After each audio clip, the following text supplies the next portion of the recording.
दोस्तों, हजरत दाऊद अलैहिस्सलाम ये की सुने कौम मेरे आखिर दोस्त, बंदर क्यों बनी? मेरे भाई। भाइयों, देखो हमें क्या बना दिया गया है। हम इंसान थे मगर हमने अपने रब का हुक्म तोड़ दिया। उन्होंने ऐसा कौन सा गुनाह किया था कि अल्लाह ताला ने उनकी शक्लें ही बदल डाली? ये कोई आम वाकया नहीं है, बल्कि एक ऐसी इबरतनाक कहानी है जो आज भी हमें खबरदार करती है कि अल्लाह के हुक्म के साथ चालाकी करना कभी कामयाबी नहीं दे सकता। क्या तुमने सुना? पैगंबर दाऊद की कौम के कुछ लोगों को बंदर बना दिया गया है। क्या तुम सच कह रहे हो? ये सच है? हाँ, उन्होंने अल्लाह की नाफरमानी की जात, उन्होंने सब्त के दिन शिकार किया जबकि वो मना किया गया था। अल्लाहु अकबर। नाफरमानी इंसान को जानवर बना देती है, या शायद ये दिलों को पत्थर बना देती है।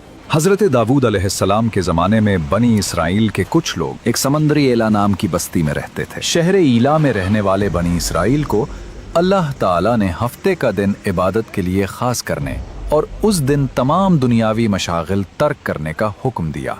नीज उन पर हफ्ते के दिन शिकार हराम फरमा दिया। जब अल्लाह ताला ने उनकी आजमाइश का इरादा फरमाया तो हफ्ते के दिन दरिया में खूब मछलियां आती। अयो, मछलियां तो हफ्ते के दिन ही आती हैं और इतनी ज्यादा कि पानी चमक उठता है। और ये लोग पानी की सतह पर उन्हें देखते थे, जबकि इतवार के दिन मछलियां ना आती। शैतान ने उनके दिल में वसवसा डाला कि तुम्हें मछलियां पकड़ने से मना किया गया है, लिहाजा तुम ऐसा करो कि दरिया के किनारे बड़े बड़े हौज बना लो और हफ्ते के दिन यानी सैटरडे को दरिया से उन हौजों की तरफ नालियां निकाल लो। यूं हफ्ते को मछलियां हौज में आ जाएंगी और तुम इतवार के दिन उन्हें पकड़ लेना। चुनाचे उनके एक गिरोह ने ये कहा, सुनो दोस्तों, हम आज रात अपने जाल बिछाएंगे। हम अल्लाह के हुक्म को नहीं तोड़ेंगे, हम बस अक्लमंदी से काम लेंगे। शुक्रवार को हम नदी के किनारे बहुत से गड्ढे खोदेंगे।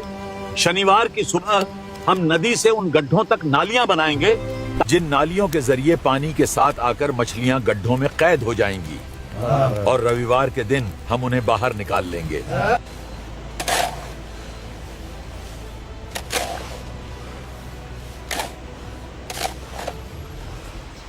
इस तरह एक अरसे तक ये लोग इस फेल में मुब्तला रहे।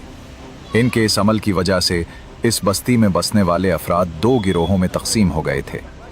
एक हिस्सा ऐसे लोग थे जो हफ्ते के दिन मछली का शिकार करने से बाज रहे और शिकार करने वालों को मना करते थे, और एक हिस्सा वो खताकार लोग थे जिन्होंने हुक्म इलाही की मुखालफत करते हुए हफ्ते के दिन मछली का शिकार किया। मछली का शिकार करने वाले लोग इस मासियत से बाज ना आए तो मना करने वाले गुरोह ने उनसे कहा, अब से हमारा तुम्हारे साथ कोई वास्ता नहीं रहेगा, क्योंकि तुमने अल्लाह सर्वशक्तिमान के हुक्म का पालन नहीं किया।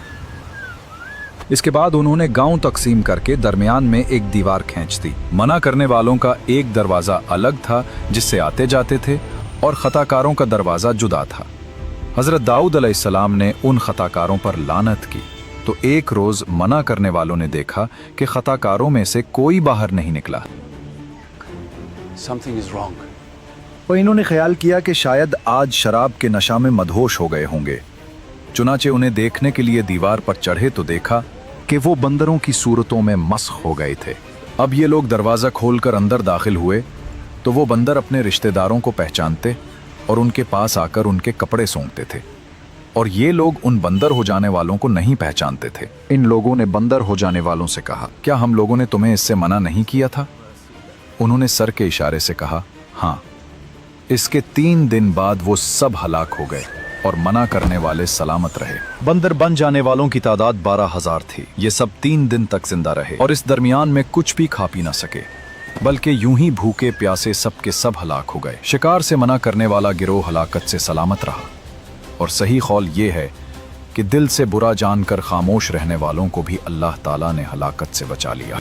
मालूम हुआ कि शैतानी हीलाबाजियों में पड़कर अल्लाह ताला के अहकाम की नाफरमानियों का अंजाम कितना बुरा और किस कदर खतरनाक होता है, और खुदा के नबी जिन बदनसीबियों पर लानत फरमा दी वो कैसे हौलनाक अजाब इलाही में गिरफ्तार होकर दुनिया से नीज तो नाबूद होकर अजाब नार में गिरफ्तार हो जाते हैं। यहाँ एक अहम बात काबिल तवज्जो है। हदीस शरीफ में है, हज़रत अब्दुल्ला बिन मसूद रज़ी अल्लाह फरमाते हैं, एक शख्स ने अर्ज़ की, या रसूलुल्लाह सल्लल्लाहु अलैहि वसल्लम, क्या बंदर और खंजीर मस्ख शुदा लोग हैं। रसूल अकरम सल्लल्लाहु अलैहि वाली वसल्लम ने इरशाद फरमाया, अल्लाह ताला ने किसी कौम को हलाक करके या किसी कौम को अजाब देकर उसकी नस्ल नहीं चलाई, और बंदर और खिंजीर तो उनसे पहले भी होते थे, लिहाजा मौजूदा बंदर उस कौम की औलाद में से नहीं, क्योंकि वो तो फना कर दी गई।